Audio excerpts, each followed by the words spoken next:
नमस्कार दोस्तों, स्वागत है स्टडी अड्डा ऑनलाइन क्लासेज की इस टेस्ट सीरीज़ में। चलिए ट्रांसफॉर्मर से संबंधित पार्ट 4 शुरू करते हैं। यह टेस्ट सीरीज़ आप अंत तक ज़रूर देखें। चलिए आज का टेस्ट सीरीज़ का अपना पहला क्वेश्चन है, ट्रांसफॉर्मर डीसी वोल्टता को क्या करता है बताएं। ऑप्शन नंबर ए, समान वोल्टता पर स्थानांतरित कर सकता है। ऑप्शन बी, अधिक कर सकता है। ऑप्शन सी, कम कर सकता है। और ऑप्शन डी, उपरोक्त में से कोई नहीं। अपन सभी को पता है ट्रांसफॉर्मर डीसी पे ऑपरेट नहीं होता, तो जल्दी से कमेंट करके बताएं इसका राइट आंसर क्या आएगा। जब ट्रांसफॉर्मर डीसी पे ऑपरेट ही नहीं होता तो कम, अधिक और समान करने से कोई मतलब नहीं है। तो इसका राइट आंसर क्या निकल के आया? इसका राइट आंसर निकल के आया ऑप्शन नंबर डी। चलिए अगला क्वेश्चन देख लेते हैं। ट्रांसफॉर्मर का कार्य है, ट्रांसफॉर्मर का क्या कार्य है? ऑप्शन नंबर ए, विद्युत ऊर्जा को यांत्रिक ऊर्जा में परिवर्तित करना। तो विद्युत ऊर्जा को यांत्रिक में कौन बदलता है? मोटर। ये तो हो नहीं सकता। ऑप्शन बी, यांत्रिक ऊर्जा को विद्युत ऊर्जा में कौन बदलता है? जनरेटर। ये भी नहीं हो सकता। ऑप्शन सी, विद्युत ऊर्जा को बढ़ाना। और ऑप्शन डी, विद्युत ऊर्जा को समान, अधिक अथवा कम वोल्टेज पर स्थानांतरित करना। तो ट्रांसफॉर्मर की सहायता से अपन आउटपुट सेम वोल्टेज का ले सकते हैं, अधिक वोल्टेज, कम वोल्टेज कर सकते हैं। तो इसका राइट आंसर निकल के क्या है? Option number D. तो ट्रांसफॉर्मर का क्या कार्य है? विद्युत ऊर्जा को समान, अधिक तथा कम वोल्टेज पर स्थानांतरित करना। चलिए जल्दी से अगला क्वेश्चन देख लिया जाए। एक ट्रांसफॉर्मर में के अर्थात ट्रांसफॉर्मेशन रेशियो का मान 1 से अधिक है, इसका मतलब या इसका अर्थ क्या होगा बताएं। अगर ट्रांसफॉर्मर रेशियो का मान 1 से अधिक हो तो इसका मतलब अर्थात इसका अर्थ निकल के क्या आता है? आपके सामने 4 ऑप्शन दिए हैं, जल्दी से कमेंट करके बताएं अर्थात। तो इसका राइट आंसर निकल के क्या आएगा इस क्वेश्चन का? अगर ट्रांसफॉर्मर रेशियो का मान 1 से अधिक है तो हमेशा याद रखिए कौन सी कंडीशन सही होगी। तो इसका राइट आंसर क्या आएगा? ऑप्शन नंबर सी इसका राइट आंसर होगा। चलिए जल्दी से अगला क्वेश्चन देख लिया जाए। परिणामीतर का परिमनन अनुपात होता है, बताएं। ट्रांसफॉर्मर का परिणमन अनुपात होता है क्या? Option number A, N2/N1। Option B, I1/I2। Option C, I2/I1। और ऑप्शन डी, उपरोक्त सभी।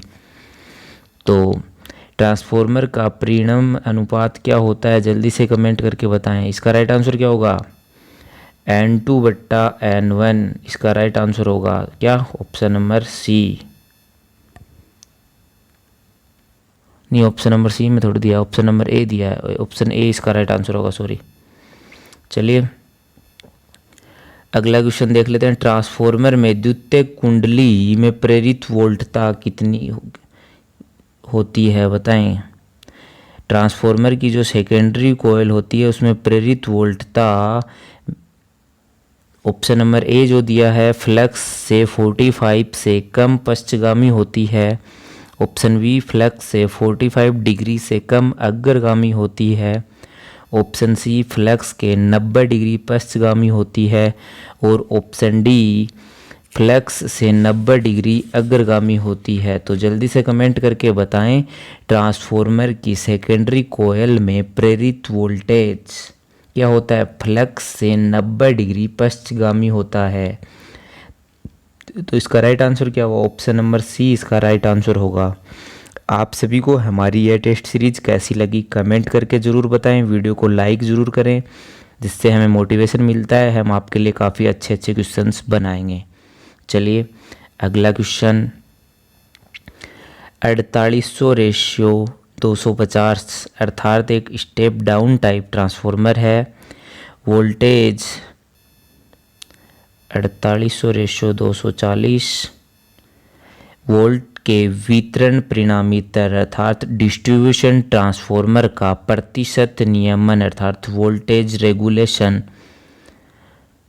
प्रतिशत नियमन 3.33% है। पूर्ण भार को हटा देने पर जिस वोल्टेज पर द्वितीयक कुंडली के वोल्टेज में वृद्धि होगी वह है बताएं। एक डिस्ट्रीब्यूशन ट्रांसफॉर्मर है जिसका प्रतिशत नियमन अपने को 3.33% दिया है। पूर्ण भार को हटा देने पर जिस वोल्टेज पर द्वितीयक कुंडली के वोल्टेज में वृद्धि होगी वह है, बताएं। Option number A 320 volt, option B 232 volt, option C 248 volt और ऑप्शन डी 240 वोल्ट। जल्दी से कमेंट करके बताएं।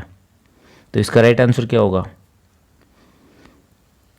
इसका राइट आंसर निकल के क्या आएगा? 248 वोल्ट। चलिए, इसका राइट आंसर हो गया ऑप्शन नंबर सी। चलिए जल्दी से अगला क्वेश्चन देख लिया जाए। किसी पावर ट्रांसफॉर्मर द्वारा वहन किए जा सकने वाला अधिकतम लोड निम्नलिखित द्वारा सीमित कर दिया जाता है, बताएं। कोई पावर ट्रांसफॉर्मर जो अधिकतम लोड निम्नलिखित द्वारा सीमित किया जा सकता है, बताएं। ऑप्शन नंबर ए उसके वोल्टता अनुपात से, ऑप्शन बी तेल का पेराविद्युत सामर्थ्य, ऑप्शन सी उसके ताप में वृद्धि और ऑप्शन डी उसकी ताम्र क्षति। तो किसी पावर ट्रांसफॉर्मर द्वारा वहन किए जा सकने वाला अधिकतम लोड उसके वोल्टेज अनुपात, वोल्टेज रेशियो द्वारा सीमित कर दिया जा सकता है। तो इसका राइट आंसर क्या हुआ? ऑप्शन नंबर ए। चलिए जल्दी से अगला क्वेश्चन देख लेते हैं। कमेंट करके ज़रूर बताएं वीडियो कैसा लगा। टेस्ट सीरीज़ पसंद आए तो लाइक ज़रूर करें। इस टेस्ट सीरीज़ के पिछले 3 पार्ट नहीं देखे तो ज़रूर देखें। प्राथमिक और द्वितीयक परिपथ के बीच अन्योन्य युग्मन अर्थात म्यूचुअल कपलिंग में निम्नलिखित में से कौन वृद्धि करेगा, बताएं। प्राइमरी और सेकेंडरी परिपथों के बीच म्यूचुअल कपलिंग में निम्नलिखित में से कौन वृद्धि करेगा, बताएं। ऑप्शन नंबर ए उच्च प्रतिष्ठम्भ युक्त चुंबकीय क्रोड, ऑप्शन बी उच्च भंजन वोल्टता युक्त ट्रांसफॉर्मर तेल, ऑप्शन सी उच्च प्रतिरोधकता की कुंडलन सामग्री, ऑप्शन डी निम्न प्रतिष्ठम्भ युक्त चुंबकीय क्षेत्र। तो जल्दी से कमेंट करके बताएं।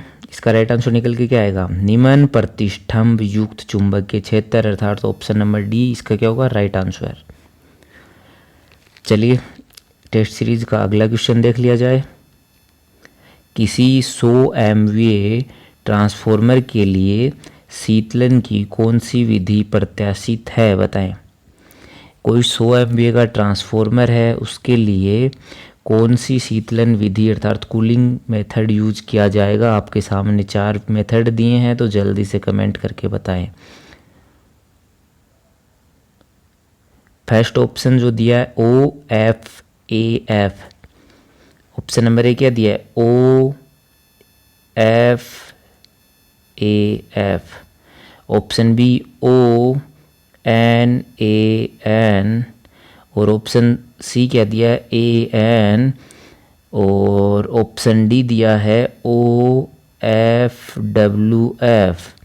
तो बताएं इसका राइट आंसर क्या होगा? इसका राइट आंसर क्या होगा? Option number D OFWF cooling method use करते हैं। तो बताएं OFWF की फुल फॉर्म क्या होगी, बताएं जल्दी से कमेंट करके।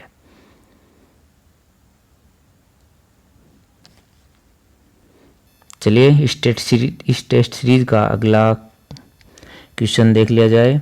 किसी 2 कुंडली वाले ट्रांसफॉर्मर की तुलना में एक स्वचल अर्थात ऑटो ट्रांसफॉर्मर का मुख्य लाभ यह है कि, बताएं। 2 कुंडली अर्थात 2 कॉइल वाले ट्रांसफॉर्मर की तुलना में ऑटो ट्रांसफॉर्मर का लाभ क्या होता है, बताएं। ऑप्शन नंबर ए इसमें भंवर धारा क्षति न्यूनतम होती है, ऑप्शन बी इसमें शैथिल्य हानि न्यूनतम होती है, ऑप्शन सी इसके लिए शीतलन की आवश्यकता नहीं होती और ऑप्शन डी इसमें केवल एक कुंडली प्रयुक्त होती है जिसके परिणाम स्वरूप सामग्री की पर्याप्त बचत होती है। तो बताएं ऑटो ट्रांसफॉर्मर का लाभ क्या होता है? तो इसमें केवल एक कुंडली प्रयुक्त होती है ऑटो ट्रांसफॉर्मर है, सभी को पता है, जिसके परिणाम स्वरूप क्या होगा, अपनी कॉपर की बचत होगी, अपनी सामग्री बचेगी। तो इसका राइट आंसर क्या होगा, ऑप्शन नंबर डी। चलिए इस टेस्ट सीरीज का अगला क्वेश्चन देख लिया जाए। अगर आपने अभी तक स्टडी अड्डा ऑनलाइन क्लासेज के यूट्यूब चैनल को सब्सक्राइब नहीं किया तो सब्सक्राइब जरूर करें, अपने दोस्तों के साथ इस वीडियो को शेयर कर जरूर करें। चलिए नेक्स्ट क्वेश्चन इस प्रकार है, स्वचल अर्थात ऑटो ट्रांसफॉर्मर तब प्रयुक्त किया जाता है जबकि, जो ऑटो ट्रांसफॉर्मर है वह तब प्रयुक्त किया जाता है जबकि ऑप्शन नंबर ए ऑपरेटर उपलब्ध नहीं हो, ऑप्शन बी उच्च दक्षता वांछित हो, ऑप्शन सी तांबर छतियाँ कम कर दी गई हो और ऑप्शन डी ट्रांसफॉर्मेशन रेशियो कम हो। अपन ऑटो ट्रांसफॉर्मर किस कंडीशन में यूज करते हैं बताएं, जल्दी से कमेंट करके बताएं।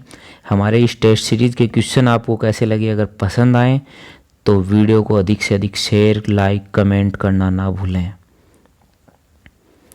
तो ऑटो ट्रांसफॉर्मर कब प्रयुक्त किया जाता है, जब ट्रांसफॉर्मेशन रेशियो कम हो, अर्थात इसका राइट आंसर क्या हुआ, ऑप्शन नंबर डी।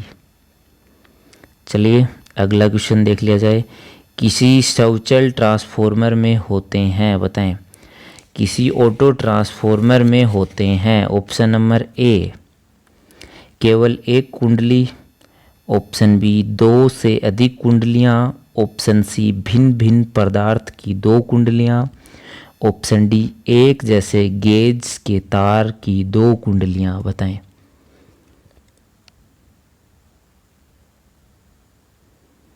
जल्दी से कमेंट करके बताएं, एक ऑटो ट्रांसफॉर्मर में क्या होता है इसमें से। तो क्या होता है, केवल एक ही कुंडली होती है ऑटो ट्रांसफॉर्मर में, ये अपन अभी पहले डिस्कस कर चुके हैं। तो इसका राइट आंसर क्या होगा, ऑप्शन नंबर ए। चलिए अगला क्वेश्चन, ट्रांसफॉर्मर के संबंध में खुला परिपथ परीक्षण के दौरान, ऑप्शन नंबर ए प्राथमिक कुंडली को अनुमत केवीए की सप्लाई दी जाती है, ऑप्शन बी प्राथमिक कुंडली को अनुमत वोल्टेज दी जाती है, ऑप्शन सी प्राथमिक कुंडली को घटी हुई वोल्टेज पर धारा की सप्लाई की जाती है, और ऑप्शन डी प्राथमिक कुंडली को पूर्ण लोड धारा सप्लाई दी जाती है। बताएं ट्रांसफॉर्मर में खुला अर्थात ओपन सर्किट परीक्षण के दौरान क्या होता है, प्राथमिक कुंडली को अपन क्या देते हैं, रेटेड वोल्टेज देते हैं। तो इसका राइट आंसर क्या होगा, ऑप्शन नंबर बी। इसका राइट आंसर क्या होगा, ऑप्शन नंबर बी। चलिए जल्दी से अगला क्वेश्चन देख लिया जाए, निम्नलिखित में से कौन सी वोल्टता भारत में पावर सप्लाई हेतु मानक वोल्टता नहीं है। बताएं option number A 66 KVA, option number A 66 KV, option B 33 KV, option C 11 KV और ऑप्शन डी 122 केवी। बताएं भारत में पावर सप्लाई हेतु मानक वोल्टेज की रेंज कौन सी नहीं है, इसमें से 122 केवी नहीं होगी। इसका राइट आंसर क्या हुआ, ऑप्शन नंबर डी 122 केवी। चलिए अगला क्वेश्चन देख लेते हैं, ट्रांसफॉर्मर के तेल को सदूषित करने वाली नमी निम्नलिखित स्रोत से आती है। बताएं ऑप्शन नंबर ए वायुमंडलीय हवा, ऑप्शन बी क्रोड, ऑप्शन सी विद्युत ऑब्लिक उष्मारोधी पदार्थ और ऑप्शन डी वाइंडिंग। ट्रांसफॉर्मर तेल को दूषित करने वाली नमी किस स्रोत के माध्यम से ट्रांसफॉर्मर में प्रवेश करती है, जल्दी से कमेंट करके बताएं। जो नमी है ट्रांसफॉर्मर में जो नमी है वह प्रवेश किसके साथ करती है, वायुमंडलीय हवा के साथ। तो इसका राइट आंसर क्या हुआ, ऑप्शन नंबर ए। चलिए अगला क्वेश्चन, किसी 10 केवीए ट्रांसफॉर्मर में पूर्ण भार पर होने वाली कुल क्षतियाँ होंगी लगभग। एक 10 केवीए का ट्रांसफॉर्मर है, फुल लोड पर अगर वह चल रहा है तो उसकी टोटल लॉसेज लगभग कितनी हो सकती है। आपको पता होना चाहिए ट्रांसफॉर्मर की दक्षता अपन कितनी लेके चलते हैं, 97 से 98% के लगभग। तो बताएं। 10 kVA का ट्रांसफॉर्मर है, ट्रांसफॉर्मर की दक्षता हाई होती है, ट्रांसफॉर्मर की दक्षता 99% मान ली जाए या 98, तो जल्दी से कैलकुलेट करके बताएं। इसका राइट आंसर क्या आएगा 182 का। इस क्वेश्चन का 100 kVA ट्रांसफॉर्मर की पूर्ण भार पर होने वाली कुल क्षतियाँ लगभग कितनी होगी, तो कितनी होगी 500 वाट। चलिए अगला क्वेश्चन देख लिया जाए। निम्नलिखित में से शीतलन की किस विधि से किसी ट्रांसफॉर्मर में अधिकतम ऊष्मा का क्षय किया जा सकता है, बताएं। आपके सामने 4 ट्रांसफॉर्मर कूलिंग के मेथड्स दिए हुए हैं, तो बताएं अधिकतम ऊष्मा का क्षय किस मेथड द्वारा किया जा सकता है। तो उसका राइट आंसर क्या हुआ OFWF जो मेथड होता है उसकी सहायता से ट्रांसफॉर्मर में अधिकतम ऊष्मा का क्षय किया जा सकता है, अर्थात तो ऑप्शन नंबर डी इसका राइट आंसर होगा। चलिए अगला क्वेश्चन देख लिया जाए। किसी धारा की प्रवृत्ति चालक के परिधीय सतह के निकट निरुद्ध रहने की होती है, यह परिघटना कहलाती है, बताएं। विद्युत धारा की प्रवृत्ति चालक के परिधीय अर्थात सतह पर बहने की होती है, यह परिघटना क्या कहलाती है। Option number A pinning, option B corona, option C skin effect, option D चुंबकीय विरूपण। तो बताएं इस क्वेश्चन का राइट आंसर क्या होगा।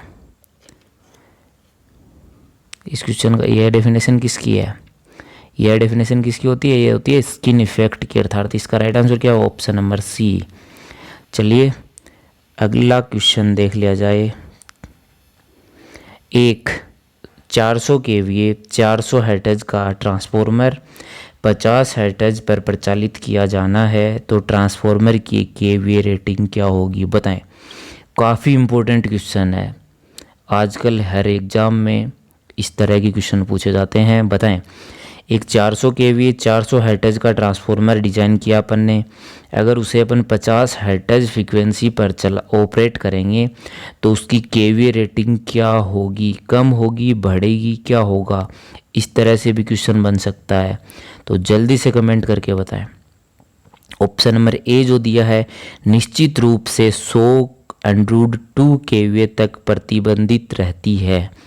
ऑप्शन बी 400√8 kVA हो सकती है, ऑप्शन सी 3200 kVA हो सकती है और ऑप्शन डी निश्चित रूप से 500 kVA तक प्रतिबंधित रहती है, 50 kVA तक प्रतिबंधित रहती है। तो बताएं 400 kV 400 हर्ट्ज के लिए ट्रांसफॉर्मर डिजाइन किया था, अगर उसको अपन 50 हर्ट्ज पर ऑपरेट करें तो उसकी kVA रेटिंग में क्या प्रभाव पड़ेगा, निश्चित रूप से 50 kVA तक प्रतिबंधित रहती है। इसका राइट आंसर क्या हुआ ऑप्शन नंबर डी इसका राइट आंसर होगा। क्वेश्चन काफ़ी इम्पोर्टेंट है, याद रखिएगा हमेशा। चलिए सॉल्यूशन आपको हमारे इंस्टाग्राम पे मिलेगा, आप वहाँ हमसे पूछ सकते हो, आपको जिस क्वेश्चन का सॉल्यूशन चाहिए आपको 100% प्रोवाइड करवाया जाएगा। चलिए टेस्ट सीरीज़ को आगे बढ़ाते हुए अगला क्वेश्चन देखते हैं। 200 वोल्ट 50 हर्ट्ज का एक ट्रांसफॉर्मर की प्राथमिक कुंडली में टर्नों की संख्या 300 है। एक 200 वोल्ट 50 हर्ट्ज एक ट्रांसफॉर्मर है, उसकी प्राथमिक कुंडली में टर्नों की संख्या कितनी दिया है 300। क्रोड के मध्य चुंबकीय पथ 100 सेमी है तथा उसका अनुप्रस्थ परिच्छेदन 1000 वर्ग सेमी है तथा लोहे की अपेक्षित चुंबकशीलता 1800 है, लोहे क्षति 400 वाट है, प्राथमिक कुंडली पर लोहे शून्य धारा होगी, बताएं। जल्दी से कमेंट करके बताएं।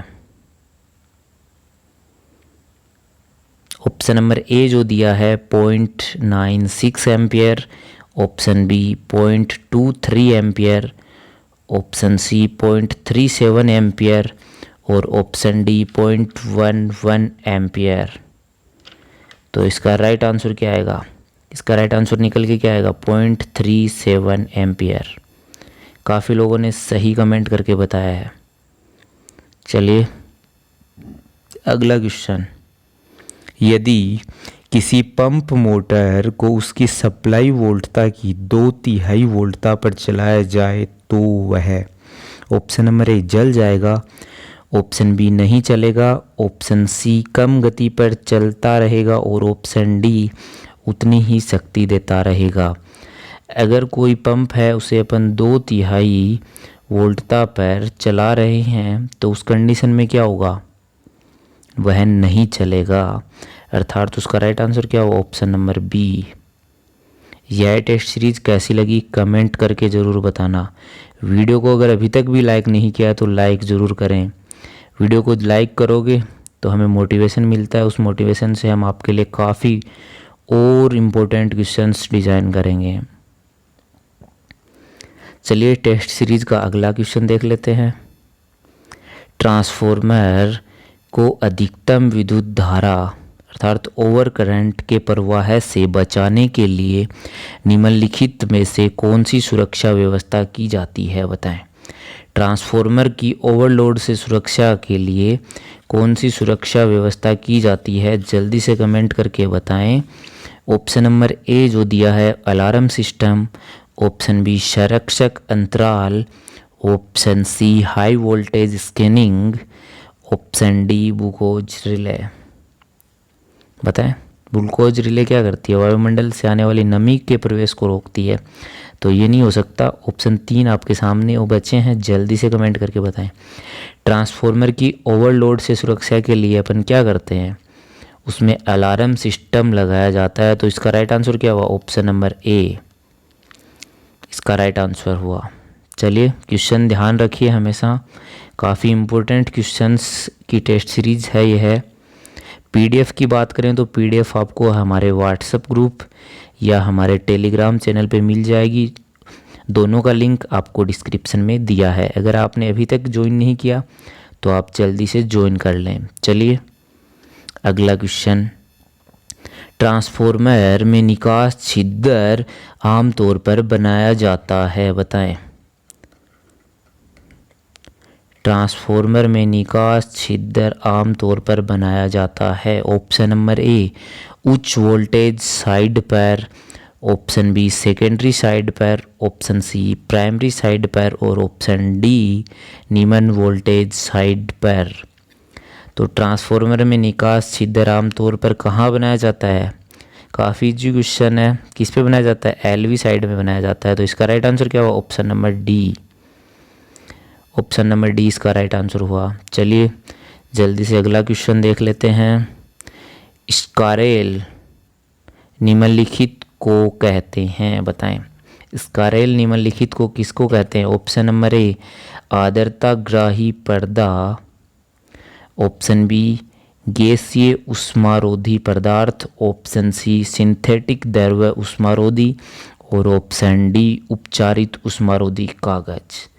बताएं स्कारल किसे कहते हैं अपन, जो सिंथेटिक द्रव्य उष्मारोधी होता है उसे अपन बोलते हैं, तो इसका राइट आंसर क्या हुआ, ऑप्शन नंबर सी।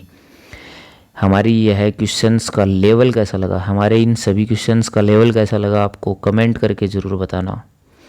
चलिए अगला क्वेश्चन, एन ट्रीटमेंट पेपर को उष्मारोधी के रूप के किस वर्ग में रखा जाता है।